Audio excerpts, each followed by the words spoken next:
Ada yang pro ke Bank BRI, ada yang pro ke Bank Mandiri. Di video kali ini kita akan bahas 2-3 poin kenapa saya mewakili Bank BRI dan Pak Antoni mewakili Bank Mandiri. Bank BRI ini kinerjanya udah melewati masa terburuk kan nih, udah teruji. Sedangkan kalau Bank Mandiri ini gimana nih? Kan belum ada meledak-meledaknya. Mandiri ini banyak nyalurin ke korporat gede ya, perusahaan gede. Ada namanya restruktur. Jurus andalan Bank BCA bisa aja nih masuk ke market Bank Mandiri, bahkan dengan cost of fund maybe yang lebih murah. Tapi kalau BCA mau nyentuh market BRI lebih susah. Kita tahu selama ini negara Indonesia kan negara UMKM ya. Ini mungkin aja bisa berubah.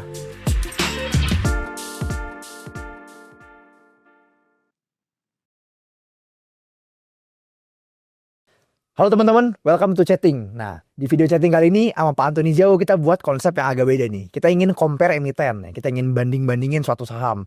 Kita yakin pasti teman-teman banyak banget yang penasaran. Ada yang pro ke Bank BRI, ada yang pro ke Bank Mandiri. Langsung aja di video kali ini saya mewakili tim Bank BRI, Pak Antoni akan mewakili tim Bank Mandiri. Ya, ini disclaimer ya, ini bukan rekomendasi beli atau jual saham. Kita ingin diskusi nyantai karena kan kita lihat banyak banget perdebatan nih. Ada yang pro ke Bank BRI, Bank Mandiri. Langsung aja di video kali ini kita akan bahas 2-3 poin kenapa saya mewakili Bank BRI dan Pak Antoni mewakili Bank Mandiri. Oke, langsung aja kita mulai. Ya, teman-teman pasti nonton video sampai habis kalau mau tahu kira-kira mana yang lebih menarik dan at the end di valuasi sekarang mana yang kira-kira lebih menarik sebagai investor. Oke. Dari Bank BRI dulu kali jauh. Oke. Kalau gue memposisikan diri sebagai pro ke Bank BRI ini ya, I think yang nggak bisa dipungkiri adalah BRI itu memiliki keunggulan kompetitif yang nggak bisa diraih sama bank lain, yaitu apa? Segmen mikronya. Kenapa? Karena gini deh, memang semua bank itu kan ada plus minusnya masing-masing. Tapi kalau kita ngomongin segmen mikro, itu even Bank BCA aja, least likely menurut saya bisa nyentuh ke segmennya Bank Mandiri. Karena nggak segampang itu untuk perbankan bisa bangun kepala cabang, bangun ekosistem sampai ke pelosok-pelosok menjangkau daerah, itu nggak segampang itu. Jadi my point is, Bank BRI kalau mereka mau bisa aja nyalurin ke segmen korporat, katakanlah segmen Bank Mandiri. Tapi belum tentu atau very least likely Bank Mandiri dan bank-bank besar lainnya itu bisa tap on ke market BRI.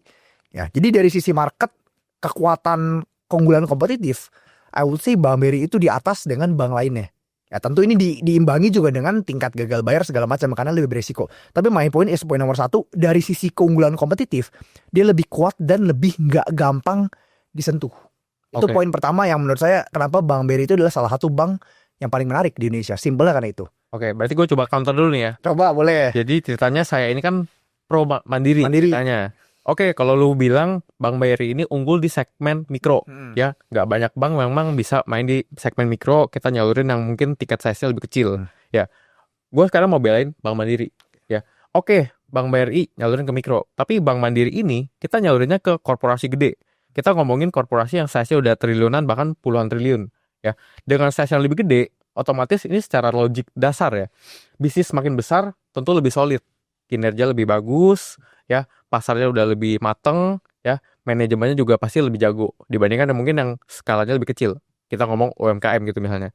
Jadi kalau kita sebagai Bank Mandiri gitu ya, kita salurin ke ke korporasi itu udah pasti gagal bayarnya lebih rendah. Itu logik sederhana. Iya. Kalau menurut gua keunggulan Mandiri justru itu, segmennya lebih mateng. Lebih mateng ya. Oke, jadi memang ya itu dia, balik lagi nggak ada, teman-teman kalau yang nonton mungkin bingung. Jadi apa nih ya, apa yang plus, mana yang minus? Baik lagi, namanya perusahaan, namanya bisnis, pasti ada plus minusnya, ya kan? Mungkin poinnya tadi yang lu bilang make sense sih, dengan keunggulan BRI bisa nyalurin ke segmen mikro, keuntungan lebih gede, margin lebih gede, gross interest margin, net interest margin yang jauh lebih gede, tapi diimbangi juga dengan tingkat gagal bayar yang lebih besar. Sedangkan Bank Mandiri meskipun mereka nyalurinnya nggak banyak ke segmen mikro, nggak bisa nyentuh, tapi lebih stabil. Oke, good point. Kalau gitu gue ada poin kedua lagi, ya kenapa Bank BRI lebih menarik nih dibandingkan dengan Bank Mandiri. Apa tuh? Boleh deh. Oke. Kalau kita lihat rata-rata per bulannya ya, nanti datanya teman-teman bisa lihat di sini. Bank BRI itu selalu mencadangkan kurang lebih 3 triliun yang diimper per bulannya. Ini dari kinerja yang Bank Only ya. Apa itu yang diimper? Simpel lagi nih teman-teman. Itu merupakan pencadangan oleh manajemen yang mereka rasa ini kayaknya bakal calon-calon gagal bayar nih. Ya udah, mereka cadangin dulu sebagai kerugian. Itu simpelnya yang kita sebut sebagai impairment. Bank BRI setiap bulan seperti yang lu bilang, mereka rata-rata mencadangin itu bisa 3 triliun tahun lalu. Sekarang mereka rata-rata per bulannya itu 3-4 triliun. Jadi rata-rata memang benar yang gagal bayar yang dicadangin gagal bayar itu jauh lebih banyak, sehingga membuat beban BRI meningkat dan juga menekan profitabilitas dianya. Tapi poin menariknya adalah di bulan Januari Februari kemarin, Bank BRI ini udah catat kerugian gede banget. Itu 1 bulan aja sampai 6 triliun lebih. Nah itu kalau misalnya teman-teman inget di awal tahun orang kan pada fear Bank BRI banget nih. Nah mungkin kalau sekarang fear-nya lebih terkesan Bank Mandiri nih, BRI udah mulai naik lagi kan jauh. Tapi di awal tahun kalau inget itu orang pada takut semua sama Bank BRI. Kenapa? Karena dalam 1 bulan impairment yang meledak itu sebesar 6 triliun. As a konteks itu biasa setara dengan 2 kali lipat dari impairment dia per bulan di tahun 2024. Jadi bayangin rata-rata per bulan ya, laba Bank BRI per bulan kan kurang lebih 4 triliun tuh. Kalau kita kali 12 berarti kurang lebih 50 triliun. Ini baru dari Bank BRI-nya only ya, belum termasuk laba lain-lain. Itu dari laba 4 triliun, 3 triliunnya itu diimpair. Jadi hasilnya sebenarnya kalau kita totalin itu 7 triliun. Yang dimana 4 triliun dicatat sebagai laba, 3 triliun itu dicatat sebagai pencadangan. Tapi dalam bulan Januari Februari 2025 itu langsung dicadangin 6 triliun gede. Yang manajemen bilang ini akan bersih-bersih dosa lah ibaratnya. Manajemen ada ngomong kita akan front loading dulu istilahnya, yang jelek-jelek kita tuangin di depan supaya apa? Supaya menjelang pertengahan tahun, akhir tahun udah nggak ada bom waktu yang meledak gede lagi. Jadi poinnya adalah it's safe to say the worst have passed. Udah lewat. Manajemennya juga ngomong sampai akhir tahun rasanya least likely ada impairment yang bakal sebesar itu meledak lagi. Jadi poin saya adalah Bank BRI ini kinerjanya udah melewati masa terburuk kan nih. Udah teruji, manajemennya pun ngomong ya pas Januari Februari itu merupakan one off ya. Sedangkan kalau Bank Mandiri ini gimana nih? Kan belum ada meledak-meledaknya. Oke, ngomongin pencadangan ya berarti ya. Oke lah, gue setuju lah. Gue nggak bisa debatin kalau memang BRI ini udah melakukan banyak pencadangan di awal tahun 2025 ini. Sedangkan kalau kita lihat Mandiri ya, itu belum begitu ya. Cuman gue mau coba belain Mandiri lagi nih. Balik lagi ke cerita awal tadi. Mandiri ini banyak nyalurin ke korporasi, korporat gede ya, perusahaan gede. Ada namanya restruktur. Jurus andalan deh. Jurus andalan. Jadi ketika Bank Mandiri ini nyalurin ke korporasi, ya kalau secara kualitas kredit itu gak gitu bagus ya, mereka bisa melakukan restruktur. Artinya apa? Mungkin ya, ini mungkin ya dugaan ya. Mungkin memang pencadangan yang nanti akan terjadi itu mungkin gak akan waktu dekat terjadinya. Ya jadi we don't know. Tapi artis yang kita tahu, oke, segmen korporasi ini seharusnya lebih mudah untuk direstruktur. Kalau yang kita salurin ke bisnis kecil gitu ya, mikro, UMKM itu, saya rasa sih lebih susah lah restruktur seperti ini. Nah, Mandiri lebih bisa nih kayaknya. Jaminan juga lebih terjamin ya? Jaminan lebih terjamin kan. Kurang lebih begitu. Tapi ini bukan ngomong artinya Bank Mandiri nggak akan naik ya CKPN-nya. Ini cuman kita lihat dari segi pandang logik gitu ya. Memang secara UMKM, saya lebih kecil itu saya rasa lebih likely untuk mereka restruktur, ya kan? Kalau kita lihat korporasi ya, itu pasti lebih mudah untuk restruktur, ya kan? Jaminan lebih jelas, mungkin prospek bisnis ke depan juga bisa lebih kelihatan gitu ya. Nah, itu untuk Mandiri. Oke, jadi agree juga ya. Memang nggak bisa kita pungkiri, Bank Mandiri banyakkan salurin ke korporat dan biasanya selalu bisa direstruktur. Lagi sesama BUMN, biasanya kan mungkin lebih mudah lah, mereka sama-sama tahu ya. Kita tinggal follow perkembangannya gimana.